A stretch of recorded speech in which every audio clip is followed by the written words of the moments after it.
ঘুষে খুনি করছে কি পাশে, ঘৃণায় করেছে খুন নাকি ভালোবেসে, সত্যি মিথ্যা যেন লাগে ধোঁয়াশা, আচ্ছা রহস্যে খেলে কুয়াশা। কুয়াশা।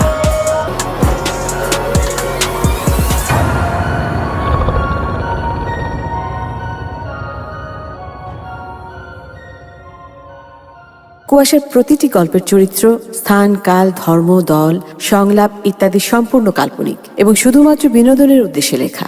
গল্প বা গল্পের কোনো চরিত্রের সাথে বাস্তবের যে কোনো সাদৃশ্য সম্পূর্ণভাবে কাকতালীয়। চেনা অচেনার এই জগতে কত কিছুই তো ঘটে, আর আমরা মানে মানুষরা চায় জগতের সব কিছু নিয়ন্ত্রণ করতে। প্রকৃতির অস্বস্তিটা আমরা ভুলে যাই। জীবন চলার এই যুদ্ধে আমরা সবাই জয়ী হতে চাই, আর এই উচ্চাকাঙ্ক্ষা থেকেই নিজের অজান্তে ভুল করে বসি। যে ভুলের মাসুল দিতে হয় এমন কাউকে যার কোনো দোষই হয়তো ছিল না। তবুও কি আমরা থেমে যাই? চাওয়া পাওয়ার হিসেবটা যেন দিনে দিনে বাড়তেই থাকে। নিজের স্বার্থের জন্য আমরা অন্য একটা মানুষের জীবন নিয়ে নিতেও দ্বিতীয়বার ভাবি না। লোভ আমাদের অন্ধ করে দেয়, চোখের সামনে একটা আয়না পরিয়ে দেয় যেখানে আমরা আমাদের নিজেদের ছাড়া আর কাউকে দেখি না।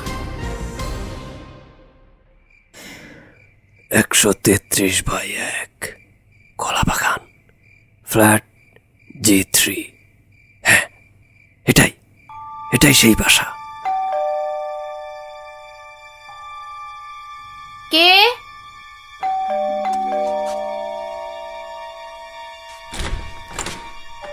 আপনার একটা ডেলিভারি ছিল ম্যাম।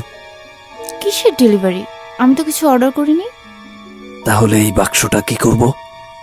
আমি কি জানি, আপনি ভুল ঠিকানা নিয়ে এসেছেন। না, এবার আমি আর কোনো ভুল করছি না। এতদিন পর আমি ঠিক ঠিকানায় এসেছি।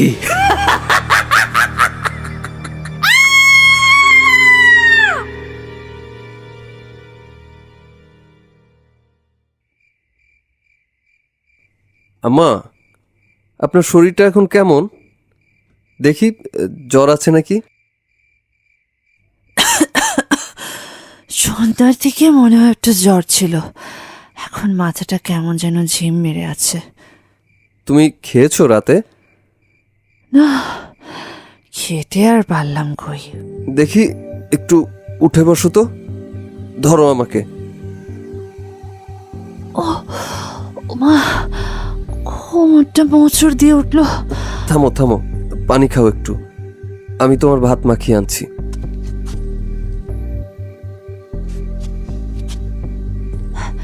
বাবা, তোর চাকরির কি হলো রে? আজ কিছু জায়গায় সিভি দিয়ে এসেছি, আর বনানীর সেই রেস্টুরেন্টে ইন্টারভিউ দিয়ে এলাম আজকে। বলেছে জানাবে। সবাই বলে জানাবে, কেউ তো কিচ্ছু জানায় না। আমি আর পারি না, তোকে নিয়ে চিন্তা হয় অনেক। আমি তো আজ আছি, কাল নেই, কিন্তু তোর কি হবে? দূর, তুমি এসব নিয়ে চিন্তা করো না তো, হয়ে যাবে কিছু একটা। আমারও এমন একটা অসুখ হলো, এর পেছনেই সব টাকা শেষ হয়ে যাচ্ছে। তোর পড়ালেখাটাও শেষ করতে পারলি না। আমার পড়ালেখা পরেও করা যাবে, আগে তুমি সুস্থ হও তো।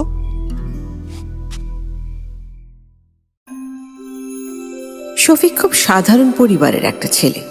ঢাকার নামকরা একটা ইংলিশ মিডিয়াম স্কুল থেকে পড়াশোনা করেছে সে। খেলাধুলায় খুব ভালো ছিল। প্রিয় খেলা বাস্কেটবল টুর্নামেন্টের জন্য দেশের বাইরেও গিয়েছিল কয়েকবার। ছোটবেলা থেকে আর্থিকভাবে সচ্ছল পরিবারেই তার বেড়ে ওঠা। কিন্তু শফিকের বয়স যখন 17 বছর, তখন তার বাবা মারা যায়। আর এরপর থেকেই পরিবারের সব দায়িত্ব চলে আসে তার ঘাড়ে।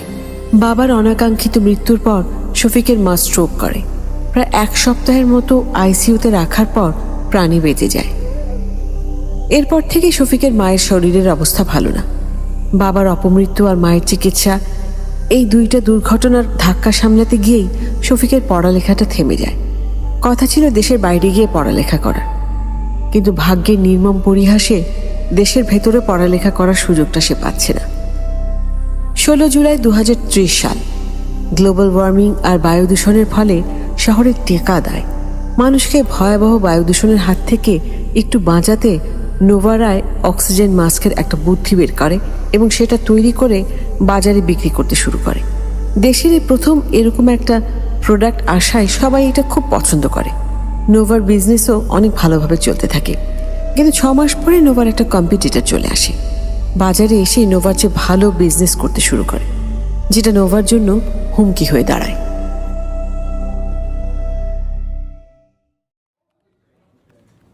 আমাদের বিজনেসে এত লস হচ্ছে কেন? 3 মাস আগেও তো সব ঠিক ছিল। ম্যাম, মার্কেটে নতুন প্রতিদ্বন্দ্বী আসছে।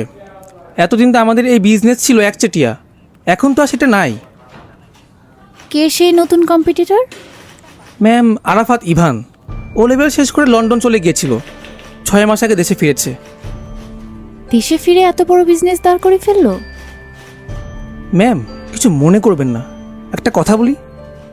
বলুন। ওনাদের প্রোডাক্ট আসলে খুব ভালো। আমাদের বানানো অক্সিজেন মাস্ক একেবারে বেশি ইউজ করা যাচ্ছে না, কিন্তু ওরা যেটা বানায় সেখানে রিফিল করার ব্যবস্থা অনেক বেশি পরিমাণে আছে।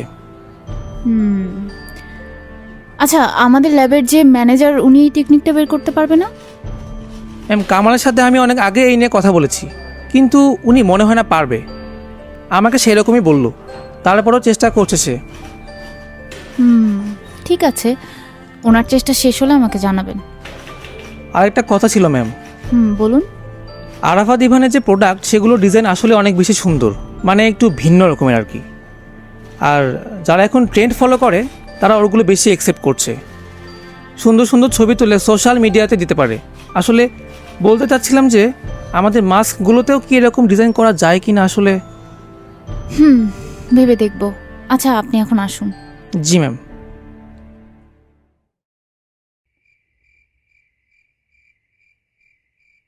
বাবা শফিক, বলো মা। আমার ইনহেলারটা একটু দিয়ে যাবি? হাতের নিচে পড়ে গেছে।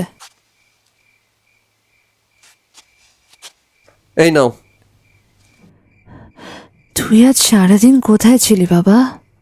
একটা ইন্টারভিউ দিয়ে আসলাম, এবার মনে হয় চাকরিটা হয়ে যাবে। বাহ, বেশ ভালো। কিসের চাকরি এটা? Delivery man. কি ডেলিভারি করবি? নির্দিষ্ট কিছু না, হোম ডেলিভারি সার্ভিস টাইপ। যেমন ধরো, উত্তরা থেকে কেউ একজন কোনো একটা কিছু পাঠাতে চায় মতিঝিলে, আমি সেই জিনিসটা নিয়ে মতিঝিলে পৌঁছে দিয়ে আসবো। তোর তো এতে অনেক কষ্ট হবে রে বাবা। আগে সে হোটেলে চাকরিটার মতো কিছু পেলি না? কষ্ট হবে না মা, ওরা একটা সাইকেল দিবে, সেটা দিয়েই কাজ করব। তারপরও রোদ বৃষ্টিতে ভিজে বাইরে বাইরে কাজ করবি তুই। আমার ছেলেটা আজ আমার জন্য ওর এত কষ্ট করতে হচ্ছে। মা, কান্না করো না তো, ঘুমাও তুমি। আমি শুয়ে পড়বো এখন, কিছু লাগলে আস্তে করে ডাক দিও। বিছানার থেকে ওঠার কোনো দরকার নেই।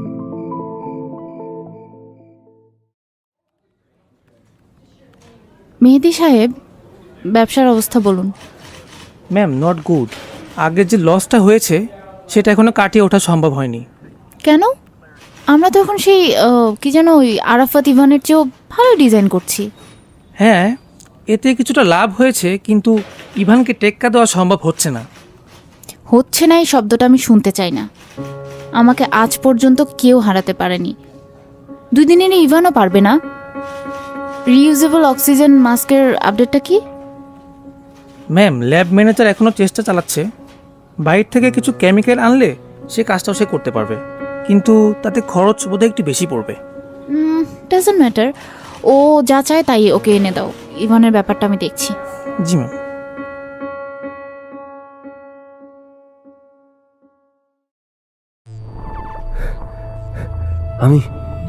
আমি এটা কোথায় এসেছি? জায়গাটা এত ছোট আর অন্ধকার কেন? ওমা, এ কি? আমি একটা মাটির পুতুলের ভেতর এলাম কি করে? এই, কে আছো? আমাকে বের করো এখান থেকে। আমাকে আমাকে যেতে দাও।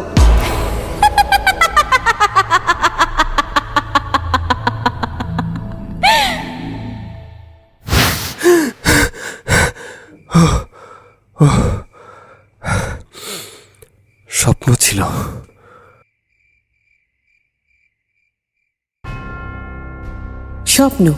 স্বপ্নকে আমরা খুব একটা গুরুত্বের সাথে নিই না, কিন্তু মাঝে মাঝে আমাদের অবচেতন মন বুঝতে পারে কিছু বিপদ আসন্ন, আর সেই বিপদ থেকে আমাদের সাবধান করার জন্যই ব্যবহার করে স্বপ্নের ভাষা। তবুও কি আমরা সবসময় সেই ভাষা বুঝতে পারি? নোভা একজন পাকা বিজনেস ওম্যান। সে কিছুতেই আরাফাত ইভানের কাছে হার মানবে না, আর এই জন্য সে একটা বুদ্ধি বের করে। কৌশল করে তার বন্ধুর একটা পার্টিতে আরাফাত ইভানকে আনার ব্যবস্থা করে, যাতে সেখানে তার সাথে ইভানের দেখা হয়।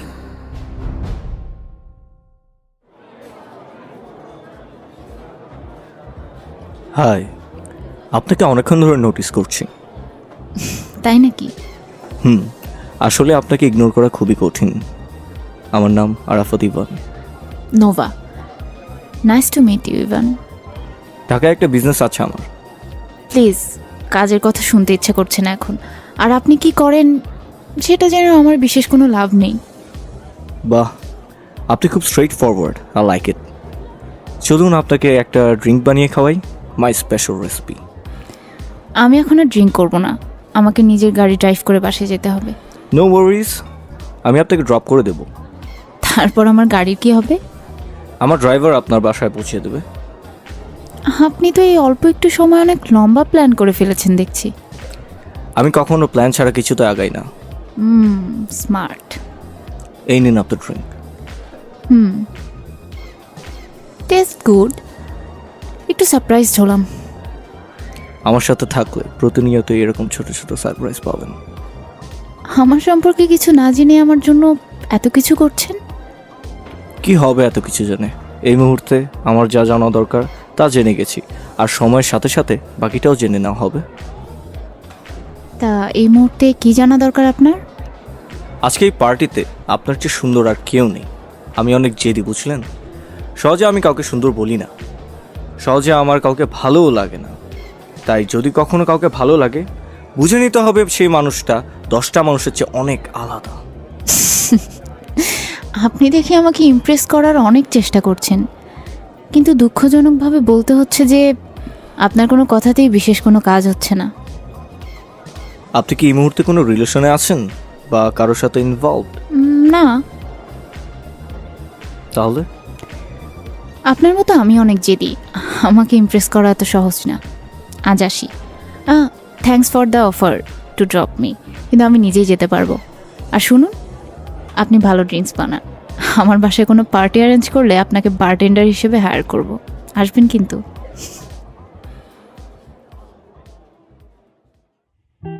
নোভার কোনো প্ল্যান কখনো ভেস্তে গেছে কিনা নোভার মনে পড়ে না।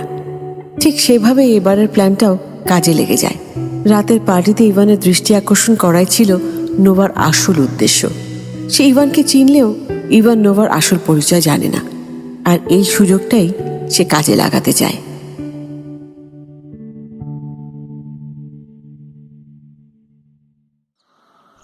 আরে, আপনি এত সকালে আমার বাসার সামনে কি করছেন? আর আপনি আমার বাসা চিনলেন কি করে? কাল রাতে আপনাকে ফলো করেছি, জানেন? আপনিই প্রথম যে আমাকে মুখের উপর রিজেক্ট করেছেন। তাই নাকি? শুনে ভালো লাগলো। তো এখন কি আমাকে কিডন্যাপ করতে এসেছেন? মানে তুলে নিয়ে যাবেন? না, সেরকম কোনো উদ্দেশ্য নেই আমার। এই যে আমার কার্ড, আমি আজ ঠিক সন্ধ্যে 7টায় এখানে এসে আপনার জন্য অপেক্ষা করব। কেন অপেক্ষা করবেন? দুজনে মিলে কোথাও বসলাম, না হয় একটু কথা বলবো। আপনারা চাইলে এর আগেই আমার নাম্বারে টেক্সট করে জানিয়ে দিতে পারেন, তাহলে আর কখনোই আসবো না। আপনাকে কোনো রকম বিরক্তও করবো। Okay, I'll think about it. Take all the time you need, কিন্তু সন্ধ্যা 7টার আগ পর্যন্ত। এখনকার মতো আসি।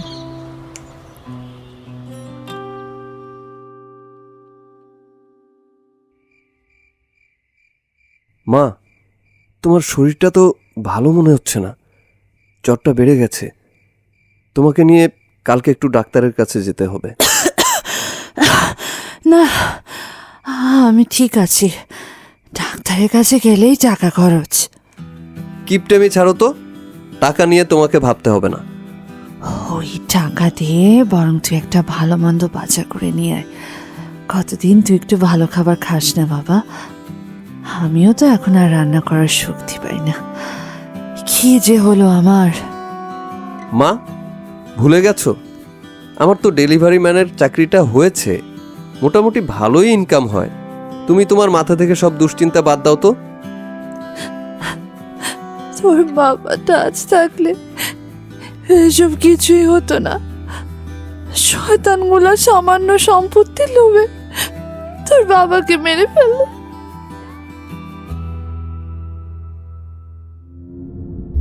শফিকের বাবারা ছিল 3 ভাই। তাদের মধ্যে শফিকের বাবা সবচেয়ে ছোট। শফিকের দাদার বিশাল সম্পত্তি ছিল, আর শফিকের বাবা ছিল তার দাদার সবচেয়ে প্রিয় ছেলে। দাদা মারা যাবার সময় শফিকের বাবাকে অনেক সম্পত্তি দিয়ে যায়, যেটা দেখে তার বাকি 2 ভাই অনেক হিংসা করে। আর সেই হিংসা থেকেই তারা দুজন মিলে শফিকের বাবাকে খুন করে।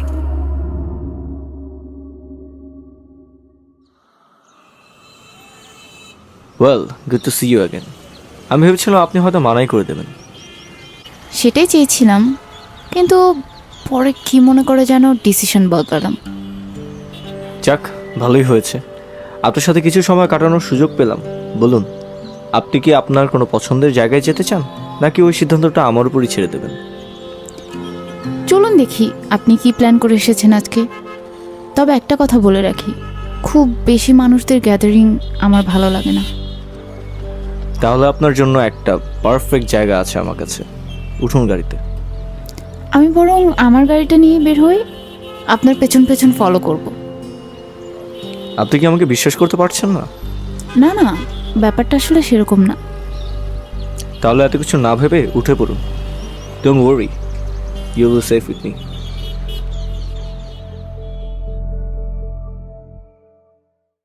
নোভা ইভানের সাথে একটা প্রেম প্রেম খেলা শুরু করে, কিন্তু সেটা শুধুই নিজের ব্যবসার স্বার্থে। শুধু প্রেম না, নোভার প্ল্যান আরও অনেক বড়। ছোটবেলা থেকেই নোভা ব্ল্যাক ম্যাজিকে বিশ্বাস করে। ব্ল্যাক ম্যাজিকের প্রতি তার আগ্রহটা শুরু হয় একটা বই পড়ে। সেই বইতে ব্ল্যাক ম্যাজিকের সব বর্ণনা দেওয়া ছিল। নোভা সেভাবে অনেক চেষ্টাও করেছে, কিন্তু সফল হয়নি।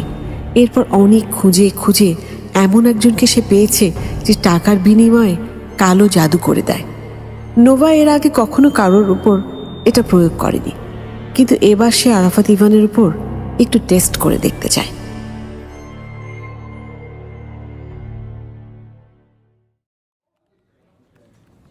ম্যাম, একটা কথা ছিল, কিছু মনে করবেন না। আশপাশ থেকে অনেক কিছু বলছে তো, তাই ভাবলাম আমি নিজে আপনাকে জিজ্ঞাসা করি। বলেন। ম্যাম, আপনি নাকি আমাদের কম্পিটিটর আরাফাত ইভানের বন্ধু। কেউ কেউ বলছে আপনি নাকি আমাদের এই কোম্পানিটা ওনার কাছে বিক্রি করে দেওয়ার পরিকল্পনা করছেন। ননসেন্স, ইভান আমার ফ্রেন্ড না। আমি এই কোম্পানি কারো কাছে বিক্রিও করব না। যারা এসব বলছে ওদের বলুন এত দুশ্চিন্তা না করে কাজে মন দিতে। ইভানের কাছ থেকে আমি ওদের অনেক গোপন তথ্য বের করার চেষ্টা করছি। হ্যাঁ, আমিও তো সেটাই বলেছি। তারপরও মানে এত মানে করবেন না তো। আমি খুব ভালো করেই জানি এসব নিয়ে কেউ কোনো কথা বলছে না। আপনি নিজেই বানিয়ে বানিয়ে বলছেন। না না ম্যাম, এটা আপনার ভুল ধারণা। দেখুন মেহেদি সাহেব, আপনি আমার বাবার পিএস ছিলেন, দীর্ঘ বছর ওনার সাথে কাজ করেছেন। আমিও বেশ লম্বা একটা সময় ধরে আপনাকে চিনি, তাই আপনার স্বভাব সম্পর্কে অনেক ভালো জ্ঞান আছে আমার। নিজের কথা অন্য মানুষের নামে চালিয়ে দেওয়ার চেষ্টা করবেন না, এসব আমার একদম পছন্দ না। জি ম্যাম, এখন থেকে আর এরকম করব না। আপনার কোনো সাহায্য লাগলে অবশ্যই বলবেন। আমার কিছু নতুন ভিজিটিং কার্ড লাগবে, যেখানে লেখা থাকবে আমি একজন ফ্রিল্যান্সার ফটোগ্রাফার। আমি চাই না ইভান জানুক আমিও রাইভাল কোম্পানির মালিক। অবশ্যই, কালকে সন্ধ্যার মধ্যে পেয়ে যাবেন। থ্যাঙ্কস। মেহেদি সাহেব, আমার আরেকটা জিনিস লাগবে, কিন্তু এটার কথা ভুলেও যেন কেউ না জানে। জি ম্যাম, বলুন। আপনাকে একটা অ্যাড্রেস দিব, আপনি সেখানে যাবেন, কিন্তু এমনভাবে যাবেন যেন কেউ আপনার মুখ দেখতে না পারে। আপনার চেহারা দেখে ফেললে আপনি ওদের কাছে বন্দী হয়ে যাবেন, সুতরাং বি অ্যালার্ট। জায়গাটা কোথায় ম্যাম? আছে, সব বলবো। আপনাকে একটা লাল রঙের ওড়না দিয়ে দিব, সেখানে গিয়ে আপনি লাল ওড়নাটা হাত উঁচু করে ধরবেন। তারপর একজন এসে আপনাকে ছোট্ট একটা বাক্স দিবে। একটা অনুরোধ মেহেদি সাহেব, ভুলেও সেই বাক্সটা খুলে দেখবেন না। আর এই নিন গ্লাভস। বাক্সটা খালি হাতে না ধরাটাই ভালো। ঠিক আছে ম্যাম, কিন্তু বাক্সের ভেতর জিনিসটা কি জানতে পারি? সেটা আপনার না জানাই ভালো। আপনি ভয় পাবেন না। বাক্সটা খুলে ভেতরের জিনিস হাতে না নিলে আপনার কিচ্ছু হবে না। তবুও একটু সাবধান থাকবেন। জি ম্যাম।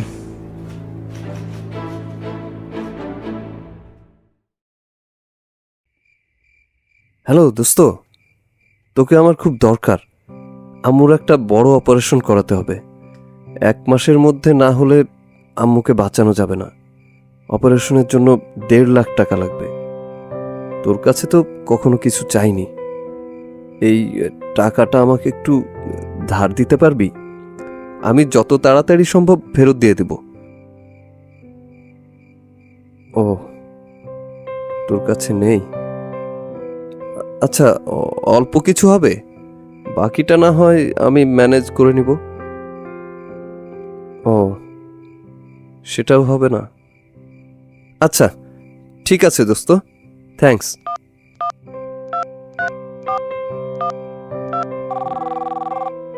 হ্যালো ইস্তি, আমি শফিক।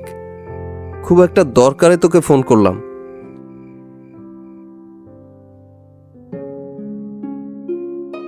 শফিকের মায়ের একটা অপারেশন করাতে হবে। এটাই শেষ অপারেশন। এরপর তার মা পুরোপুরি সুস্থ হয়ে যাবে বলে ডাক্তারদের আশ্বাস। তবে এই অপারেশনটা না করালে তার মায়ের অবস্থা আরো খারাপের দিকে যাবে। অনেক টাকার প্রয়োজন শফিকের। এত টাকা সে কোথা থেকে জোগাড় করবে? সে তার চেনা পরিচিত সবাইকে ফোন দিতে থাকে। কেউ কেউ বলে তাদের কাছে টাকা নেই, কেউ কেউ কিছুক্ষণ পরে জানাবে বলে জানায় এবং শফিকের নাম্বার ব্লক লিস্টে রেখে দেয়। অন্যদিকে ইভান যেন কোনোভাবেই নোভার আসল পরিচয় না জানতে পারে সেই সব প্রস্তুতি অনেক আগে থেকেই নিয়ে রেখেছে নোভা।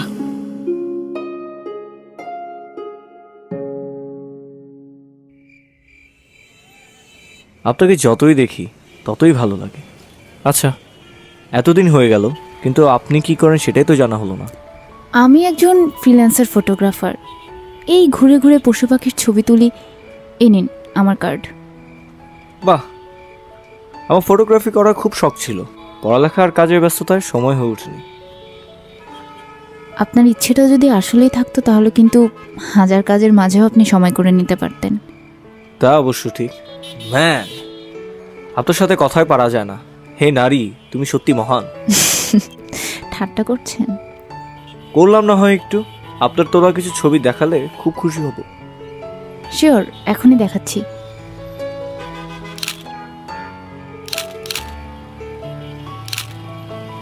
এই দেখুন। এটা তো আমারই ছবি তুললেন, কিন্তু আপনি তো শুধু পশু পাখি। আচ্ছা, ইউ আর ভেরি স্মার্ট। এই জন্যই আপনাকে অনেক ভালো লাগে আমার।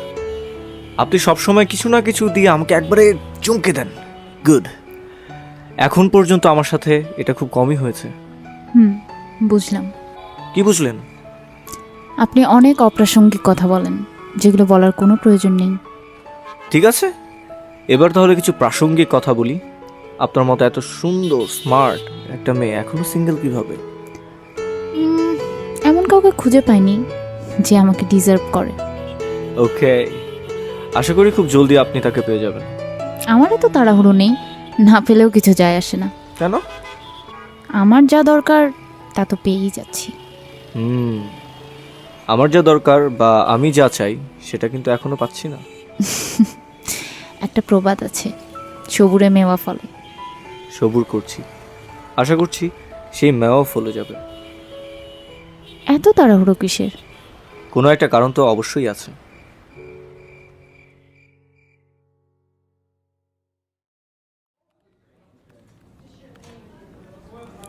মেহেদি সাহেব, মেহেদি সাহেব, আপনি কি এই জিনিসটা এনেছেন?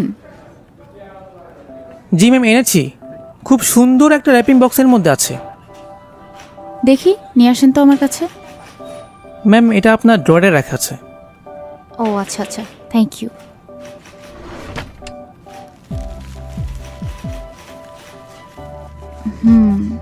ঠিক যেভাবে চেয়েছিলাম সেভাবেই দিয়েছে। ওকে। জি ম্যাম। আপনার চেহারা কেউ সেখানে দেখেনি তো? না ম্যাম, আপনার কথা মতো আমি মুখ ঢেকে গিয়েছিলাম। গলার স্বর বদলে কথা বলেছি। সেটার অবশ্য দরকার ছিল না। হোয়াট এভার, আপনি আমার জন্য অনেক কষ্ট করলেন, এই খামটা নিন। না ম্যাম, আপনার সেবা করে আমার দায়িত্ব, আমি এটা নিতে পারবো না। ফর্মালিটি আমার সাথে করবেন না মেহেদি সাহেব, রাখুন এটা। Thank you ma'am.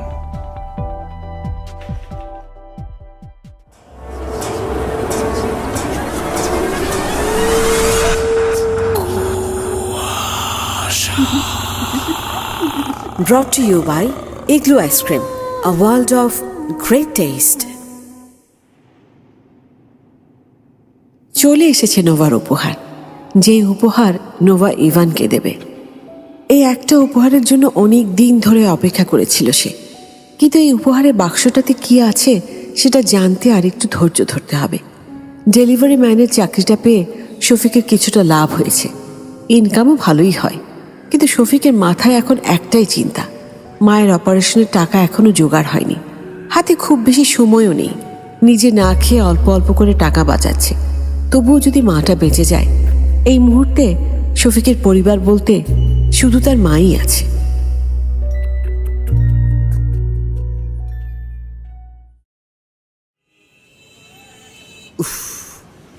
আজ এত রোদ বাইরে, এখনো 7টা প্যাকেজ ডেলিভারি করা বাকি, তাও আবার এক এক জায়গায়।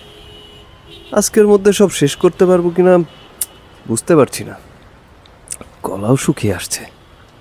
পানি কিনবো নাকি দেখে আসবো আশেপাশে কোথাও পানি পাওয়া যায় নাকি?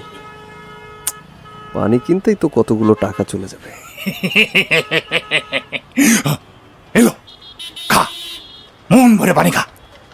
আমি পানি খুঁজছি, এটা আপনি বুঝলেন কিভাবে? আমি সব জানি। আরে খা, ভালো পানি।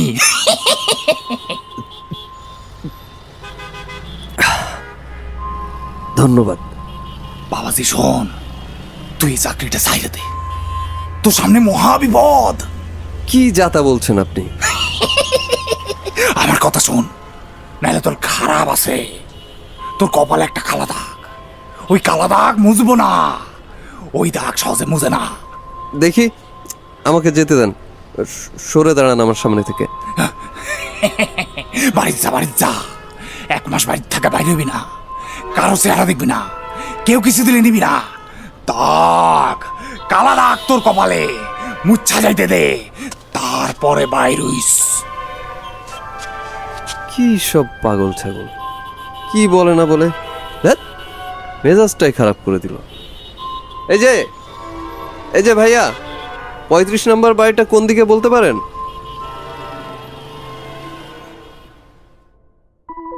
প্রকৃতি মানুষকে কোনো একটা বিপদ থেকে বারবার সাবধান করে, কারণ আমরা প্রকৃতির সন্তান, আর নিজের সন্তানকে বাঁচানোর দায়িত্ব তো মায়েরই।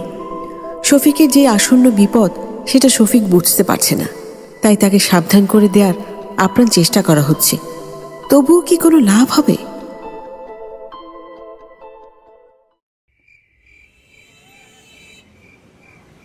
আজ আবার আমায় কেন ডেকেছেন? আপনাকে দেখতে ইচ্ছে হলো। আপনাকে কিছু একটা দিলে নেবেন? যা দেবেন তাই নেব, নেয়ার জন্যই তো অধীর আগ্রহে অপেক্ষা করছি। আপনার বাড়ির ঠিকানাটা এখানে লিখুন। লিখে দেওয়া লাগবে কি? চলুন আমি নিয়ে যাই আপনাকে। সেটা যাব, তবে আজ না, আরেক দিন। ঠিকানা চাইছি, আপনার জন্য আমার কাছে একটা জিনিস আছে, কাল পরশুর মধ্যে আপনার বাসায় পাঠিয়ে দেব। আপনি সে সময় একটু কষ্ট করে বাসায় থাকবেন। আমি চাই না উপহারটা অন্য কেউ দেখুক, আমার খুব পার্সোনাল একটা জিনিস। ওকে, আগামী 2 দিন আমি বাসা থেকেই বেরোবো না। আমি পাঠানোর আগে আপনাকে নক করব।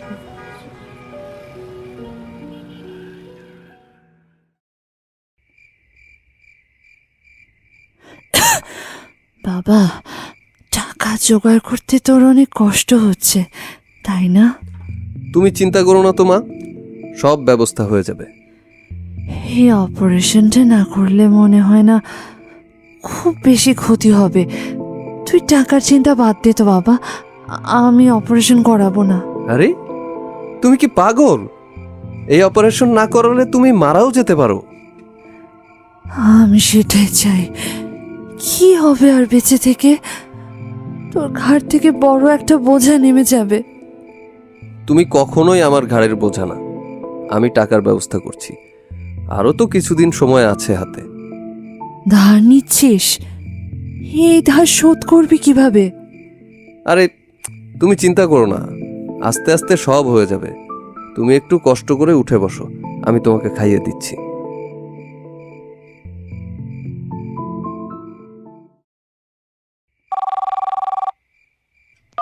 হ্যালো, ডেলিভারি ম্যান শফিক বলছি।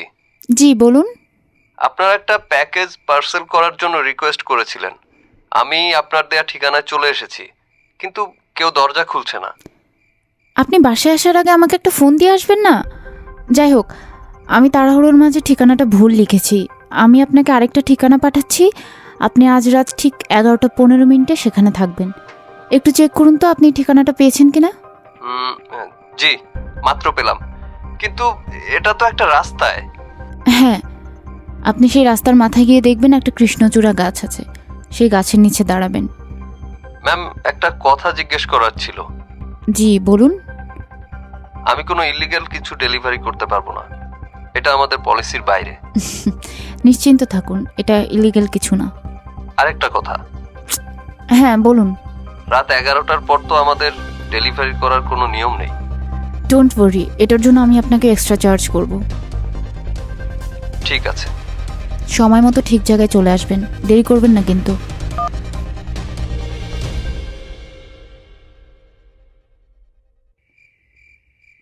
এই এই এখানে কি করস? তোর না বলতে বাইন্য হইতে? যা বাসা যা, বাসা যা। আরে আপনি আমার গায়ে হাত দিচ্ছেন কেন? ছাড়ুন আমাকে, ধমকাচ্ছেন কেন? আশ্চর্য। বাড়ি যা, এইখানে আর 1 মিনিটও থাকিস না। যা যা, শালা যা কইতেছি। কাম করানো লাগবো না, ভাগ এখান থেকে। আমি আপনার কথা শুনবো কেন? আপনার মাথায় সমস্যা আছে? আরে মাথায় তো তোর সমস্যা, কালো দাগ আরো কালা হইয়া আছে। আজ রাইতেই হইব, ওই কালা দাগ তোরে রাইতের অন্ধারের সাথে মিশাই দেবে। হাত ছাড়ুন, আবল তাবল বলার আর জায়গা পান না না? শুনলি না তুই আমার কথা? পস্তাইবি, পরে পস্তাইবি।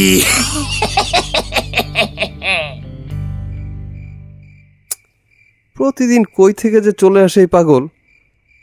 11:10 বাজে, ওই মহিলা কি একদম ঠিক 11:15তেই আসবে? ভাই, আমার কোনো ঝামেলায় না পড়লেই হয়। কে জানে কাকে কি পাঠাচ্ছে।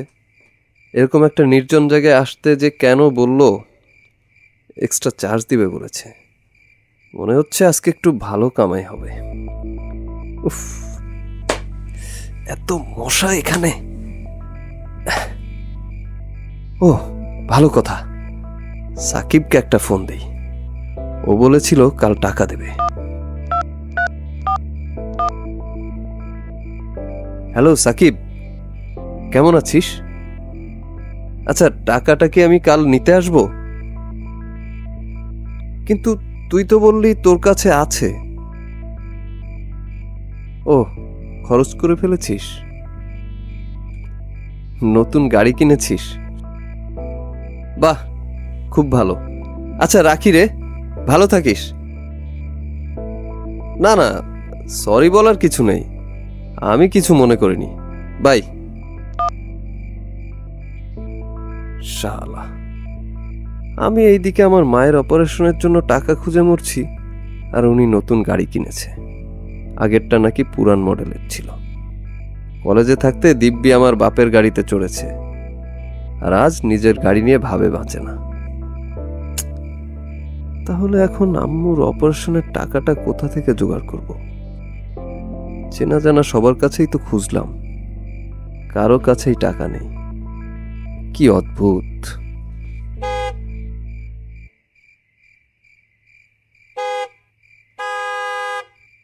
এই কালো গাড়ি আমার দিকে ঘুরে হর্ন দিচ্ছে কেন? ও, এটাই বোধহয়। বাহ, ঠিক 11:15তে এসেছে। এত অন্ধকারে তো কিছু দেখতেও পাচ্ছি না। শফিক, জি, আমি আধা ঘন্টা ধরে দাঁড়িয়ে আছি। এতক্ষণ দাঁড়িয়ে থাকার তো কোনো মানে হয় না। আমি বলেছি 11:15-তে আসবো। হোয়াট এভার, এই যে পার্সেল, আমি একজনকে গিফট পাঠাচ্ছি। ওজন ঠিকঠাক। আমি একটু মোবাইলের টর্চ দিয়ে দেখতে পারি এটা কীরকম? উহুম, না। শুনুন, এই বাক্সটা খুব জরুরি আর অনেক মূল্যবান। এটা যেন কোনোভাবেই কেউ খুলে না দেখে। কিন্তু ম্যাম, মাঝে মাঝে রাস্তায় পুলিশ চেকিং হয়, তখন ওরা বাক্স খুলে দেখতে চায়।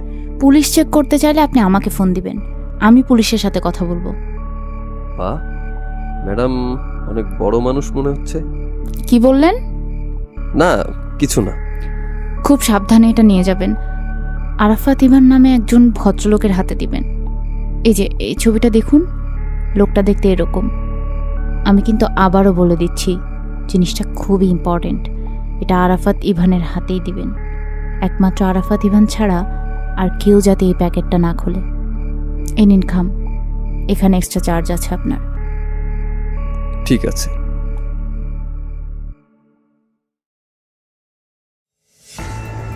প্রথমে শফিক খুব অবাক হয়েছিল। এরকম রিকোয়েস্ট তো এর আগে কেউ কখনো করেনি, তাছাড়া এটা নিয়মের বাইরে। এবার সে ভাবল যাবে না, কি না কি হয় পরে, কিন্তু আবার সিদ্ধান্ত বদলালো। নোভা বলেছে এক্সট্রা চার্জ দেবে, শফিকের জন্য সেটাই লাভ। দামি একটা গাড়ি নিয়ে নোভা আসলো। রাস্তাটা খুব অন্ধকার, দূরে একটা বাতি জ্বলজ্বল করছে, সেটা দিয়ে সবার চেহারা খুব ভালো বোঝা যায় না। শফিক নোভার চেহারা দেখতে পেল না, কিন্তু নোভার হাতে একটা বড় ট্যাটু দেখতে পেল। এক্সট্রা চার্জের খামটাও অনেক ভারী মনে হচ্ছে। খামটা খুলে দেখতেই হতবাক শফিক। তার সারাদিনের ইনকামের সমান অঙ্কের এক্সট্রা চার্জ দিয়ে গেছে নোভা।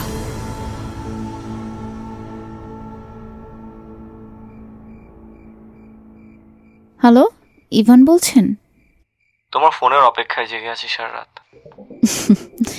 আপনি কি জানতেন যে আমি কল করব?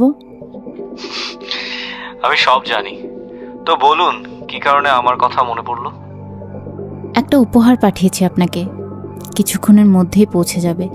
আপনি বাসায় থাকবেন কিন্তু, আর জিনিসটা অন্য কাউকে দেখাবেন না। রহস্য রহস্য গন্ধ পাচ্ছি। ঠিক আছে, দেখাবো না কাউকে। সেটা শুধু আপনার জন্য। উফ, অপেক্ষায় থাকলাম।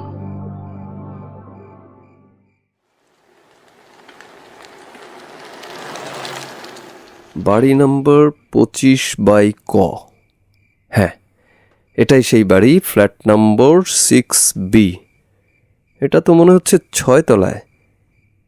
দারোয়ান তো শালা ঘুমায়। এই যে দারোয়ান ভাই, এই যে সকাল হয়েছে, উঠে পড়ুন। হ্যাঁ হ্যাঁ হ্যাঁ, সরি সরি স্যার। ওই মিয়া, কই সকাল হইছে? মস্করা করেন না? লিফট চালু করেন। কার কাছে যাইবেন? 6 তলায় একটা পার্সেল আছে। এই লিফট সবার জন্য না, সিঁড়ি দিয়ে যান। আরে, এটা কেমন কথা? ডেলিভারি দিতে এসে আবার লিফটও চায়। এত রাইতে লিফট চালু করা যাইব না। ঠিক আছে ঠিক আছে।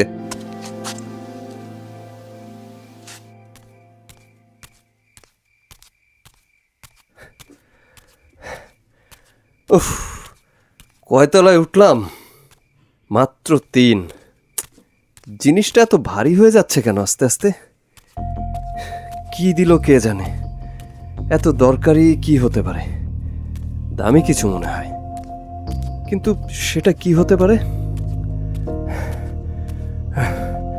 উফ, 5 তলা, আর মাত্র অল্প কিছু সিঁড়ি। না, বাক্সটার ওজন বেড়েই যাচ্ছে। চলে এলাম। কেউ তো দরজা খুলছে না। ওহ, দরজায় তো তালা ঝুলছে। আমি তো ঠিক ঠিকানাই এসেছি। দেখি সেই মহিলাটাকে একটা ফোন দেই।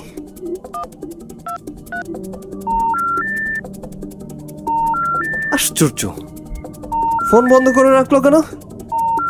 আচ্ছা, তাহলে কি দারোয়ানের কাছে দিয়ে যাব নাকি নাকি না, এটা করা ঠিক হবে না। কিন্তু আম্মুর অপারেশনটা খুব জরুরি, না হলে আম্মুকে বাঁচানো যাবে না। এখন পর্যন্ত একটা টাকাও জোগাড় করতে পারলাম না, হাতে বেশি সময়ও নেই। আচ্ছা, আপাতত দেখি এটাই কি আছে। বিক্রি করে দেওয়ার মতো কিছু হলে নিয়ে নেব, না হলে থাক। কিন্তু এমনভাবে খুলতে হবে যাতে এই গিফট র্যাপিংটা নষ্ট না হয়।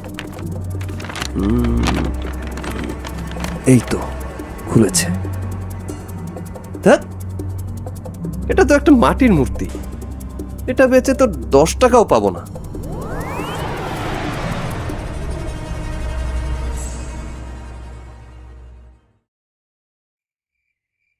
হ্যালো, কে বলছেন? আমাকে ভুলে গেছেন মিস নোভা? ইভান, তুমি? কি মনে করেছিলেন আমাকে এত সহজে হারিয়ে দেবেন? আপনি কি করে ভাবলেন যে আপনার আসল পরিচয় আমি জানি না? এতটা বোকা তো আপনি না। আপনি কোথা থেকে বলছেন? আমি আমার বাসায় পায়ের উপর পা তুলে আরাম করে শুয়ে আছি, আর আপনার উপহারের জন্য অপেক্ষা করছি। একটু খোঁজ নিয়ে দেখেন তো আপনার পাঠানো উপহারটা ভুল কোনো ঠিকানায় চলে গেল কিনা। সবের মানে কি? এমন হয় খামখেয়ালির ঘরে ভুল ঠিকানা দিয়ে দিয়েছি। আসলে আপনাকে দেখলে আমার মাথা ঠিক থাকে না তো। এত সুন্দরী আপনি, কিন্তু দুঃখজনক আমাদের মধ্যে কেমিস্ট্রিটা ঠিক মিললই না। শুনুন নোভা, আমি বাচ্চাদের খেলনা দিয়ে খেলি না। পুতুল, হাড়ি পাতিল, ছোঁয়াছুঁই, কানামাছি এইসব তো বাচ্চাদের খেলা। আপনাকেও কিন্তু এসব মানায় না। আপনার যে অহংকার সেটা ধুয়ে ফেলুন, দেখবেন পৃথিবীটা অনেক সুন্দর। তবে একটা কথা সত্যি, আপনি আসলে আমাকে সব সময় কিছু না কিছু দিয়ে চমকে দিয়েছেন। আপনার এই উপহারের বিষয়টা আমাকে যথেষ্ট শিহরিত করেছে। আপনি আজও এরকম কালো জাদুতে বিশ্বাস করেন, জেনেও হাসি পাচ্ছে। আপনার প্ল্যানটা কাজ করলো না বলে আমি দুঃখ প্রকাশ করছি। এক কাজ করুন, আমি আগামী মাস থেকে প্ল্যান মেকিং এর উপর একটা কোর্স করাবো। আপনিও সেটায় ভর্তি হয়ে যান, আপনার অনেক কাজে লাগবে। ভালো থাকবেন। ননসেন্স! আমার সব প্ল্যান ভেস্তে গেল। হ্যালো, মেহেদি সাহেব? জি ম্যাম। আমি সেই ডেলিভারি ছেলেটাকে ফোন দিচ্ছি, কিন্তু ফোন ঢুকছে না। আপনি একটু ওর সাথে যোগাযোগ করুন না প্লিজ। সেই বাক্সটা আনার ব্যবস্থা করুন। ফোনে না পেলে আপনি সেই ঠিকানায় যাবেন, গিয়ে খোঁজ করবেন। জি ম্যাম, জি ম্যাম।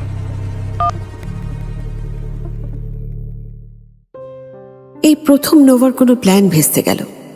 নোভার সাথে দেখা হওয়ার দ্বিতীয় দিনই ইভান নোভার ব্যাপারে সব খোঁজ খবর নিয়ে ফেলেছে।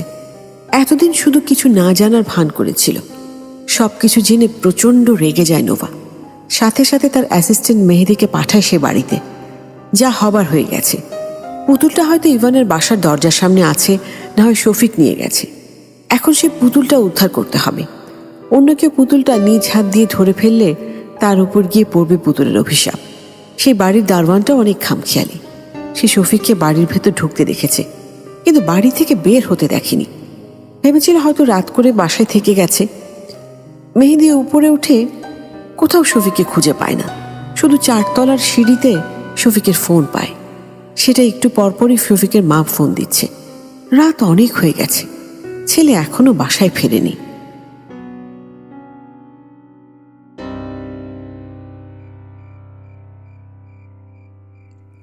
এই এই ঘুম থেকে ওঠো।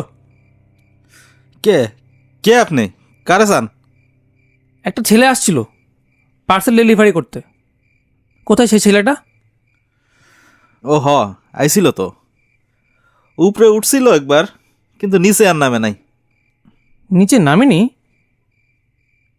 না, মনে হয় সিঁড়িতে ঘুমাই গেছে। রাত কয়টা বাজে দেখছেন? এই গেটটা খুলো, ওকে এখন খুঁজে বের করতে হবে আমাদের। আচ্ছা।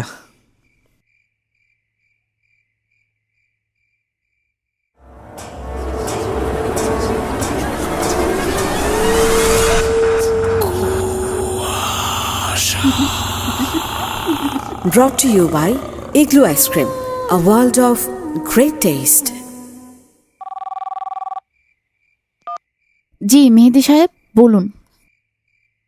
ম্যাম, আমি শফিক ছেলেটাকে অনেকবার ফোন দিয়েছি, ফোন ঢুকছে না। পরে আমি সেখানে গিয়ে দেখে এসেছি বাড়ির দারোয়ান ওকে বাড়ির ভেতর ঢুকতে দেখেছে, কিন্তু আর বের হতে দেখেনি। আর ওর ফোনটা সিঁড়িতে পড়েছিল, আর একটা ছোট্ট মাটির মূর্তি। আমি বাড়ির সিসিটিভি ফুটেজ চেক করে দেখেছি দারোয়ানের কথা ঠিক। ঠিক আছে, ওর ফোন আর সেই মূর্তিটা আমার অফিসে রেখে দিবেন। আমি কাল দেখব কি করা যায়। এখন রাখছি। ইডিয়েট, সব গাধার দল। নিশ্চয়ই সে বক্স খুলে দেখেছে, ভেবেছে দামি কিছু হবে। ছোট লোকের জাত, লোভ সামলাতে পারে না। উফ।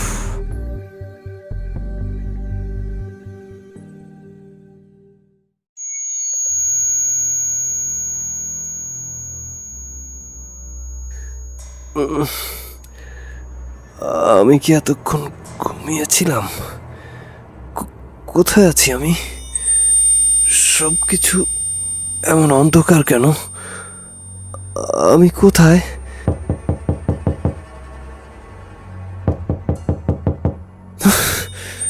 এটা কার রুম? এটা কি আদৌ কোনো ঘর?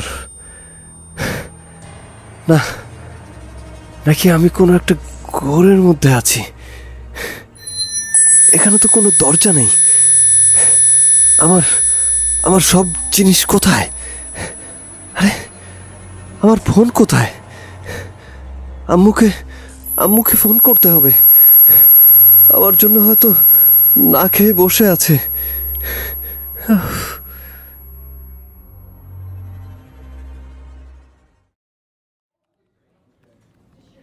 ম্যাডাম, ম্যাডাম এখন কি করবেন আপনি? জানি না, এই মূর্তিটার ভেতরে এখন সেই ছেলেটা আটকে আছে। কি কি যেন নাম? ম্যাম, শফিক। হ্যাঁ হ্যাঁ হ্যাঁ, শফিক। ওই মূর্তির ভেতরেই থাকবে, কিন্তু প্রতি রাতে একটা নির্দিষ্ট সময়েও বের হতে পারবে। কারণ এই মূর্তিটা ওর নামে না। আমার মাস্টার প্ল্যান সব ভেস্তে গেল। আরাফাত ইভান আগে থেকে আমার সম্পর্কে সব খোঁজ নিয়ে নিয়েছিল। কিন্তু এখন এটা সমাধান কি ম্যাডাম? আমি জানি না, আমি কিছুই বুঝতে পারছি না। যাদের কাছ থেকে এটা নিয়েছিলাম তারা কাজ শেষ হয়ে গেলে আর কোনো যোগাযোগ করে না। দেখি একটা উপায় তো খুঁজে বের করতেই হবে। তাহলে আরাফাত ইভানের কি হবে? সেটা নিয়ে আমি আপাতত ভাবছি না।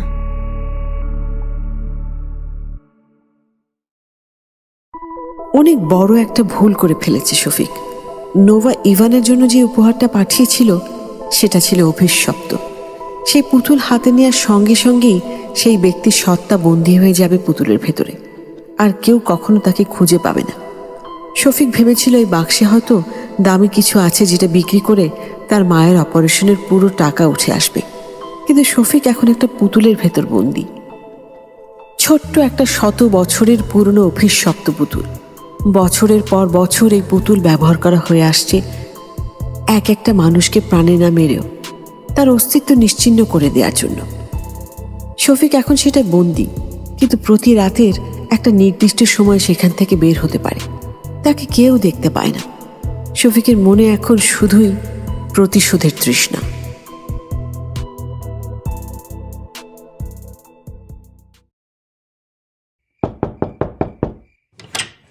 কে? কাকে চান?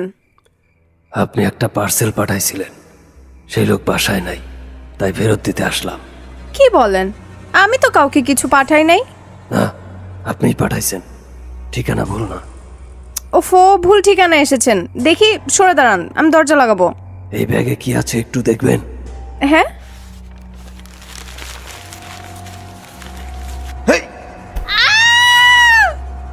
না, এই মহিলার হাতে তো কোনো ট্যাটু নাই।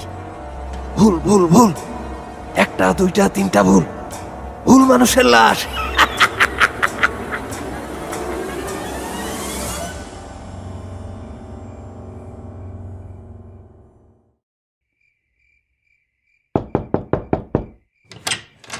আপনার একটা পার্সেল আছে। এত রাতে কিসের পার্সেল? জানি না, দেখার নিয়ম নাই। এই নেন। এটা তো একটা ছুরি।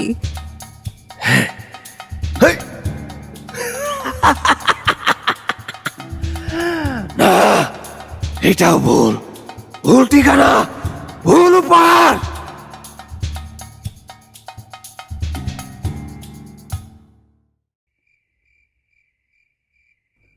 তোরে কইছিলাম না ওইখানে না যাইতে? কেমন লাগে অহন? তোরে দেখে আমার অনেক মজা লাগতাছে। কেন? আমি জানতাম তোরে কইছিলাম ধুনোস নাই। আমি এখান থেকে বের হব কিভাবে? লাভ নাই, কোনো উপায় নাই। সারা জীবন অন্ধকারে বাস, তুই শালা তালাশ। আমি তোরে ওই মায়ের ঠিকানা দেই, তুই যা ওরে জিগা তোর বদলা নে।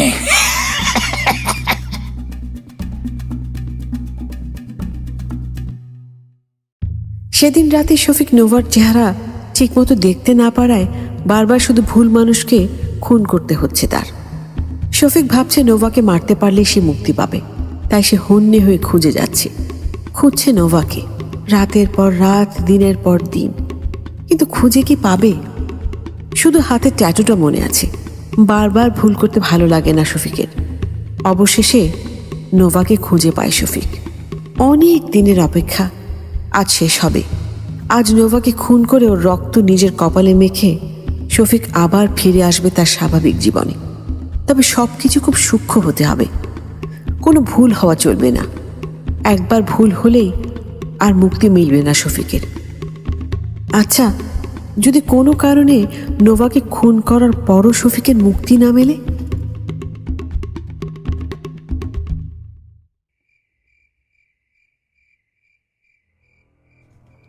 (133/1) কলাবাগান, ফ্ল্যাট J3। হ্যাঁ, এটাই সেই বাসা।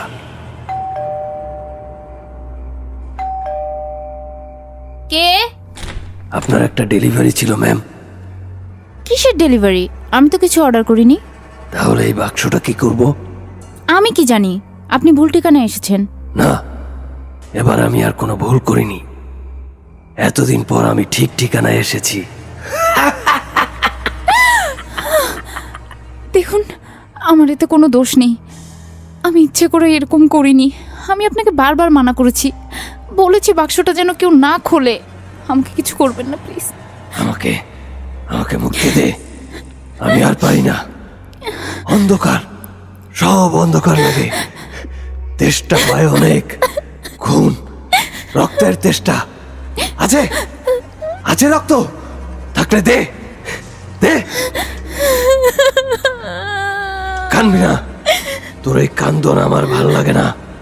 এই ছুরি দিয়া তুই ফল কাটস, আজ তোরে কাটমো, বুঝবি কেমন লাগে। রক্ত গড়ায়া পড়ব। তেষ্টা, অনেক তেষ্টা। না প্লিজ, আমাকে মারবেন না।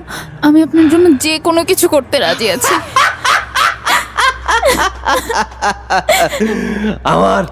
আমার আর কিচ্ছু লাগবো না। মা, আপনার মা, আমি ওনার চিকিৎসার সব ব্যবস্থা করে দেব, উনি বেঁচে যাবে। মা? হ্যাঁ, আমার আম্মু। কতদিন দেখি না মাকে। আমার মা কেমন আছে? ভালো আছে। আমি একটা লোক পাঠিয়েছি সেখানে, আপনার মায়ের দেখাশোনা করছে। আপনার মায়ের শেষ অপারেশনটা আমি করে দিতে পারবো। আমাকে কিছু করবেন না প্লিজ। আমি জানি আপনাকে কিভাবে মুক্তি দিতে হবে, কিন্তু তাতে আপনার কোনো অস্তিত্ব থাকবে না। আমার মা বেঁচে থাকলেই হবে, আমার আর কিচ্ছু লাগবে না। ঠিক আছে।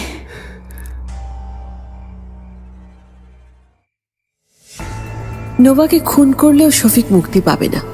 সে পুতুলটা কয়েকশো বছর আগে, সে তখন থেকে এটা অভিশপ্ত, আর এই অভিশাপ কখনোই কাটবে না। এখান থেকে মুক্তি পাওয়ার একটাই উপায়, পূর্ণিমার সন্ধ্যায় সমুদ্রের পাশে গিয়ে পুতুলটা পুড়িয়ে ফেলতে হবে, তারপর সেই ছাই নিয়ে ফেলে দিতে হবে সমুদ্রে। কিন্তু শফিক এতে মুক্তি পাবে না, তবে তাকে আর বন্দী হয়েও থাকতে হবে না। নোভার একটা ভুলের কারণে আজ শফিকের এই পরিণতি। এটাকে ঠিক ভুল বলা চলে না, এটাকে বলা চলে লোভ। লোভ মানুষকে পশুর সমান কাজ করতে বাধ্য করে। শফিকের মায়ের সব দায়িত্ব নেয় নোভা, কিন্তু তাই বলে মা তো তার ছেলেকে আর কোনো দিনও ফিরে পাবে না।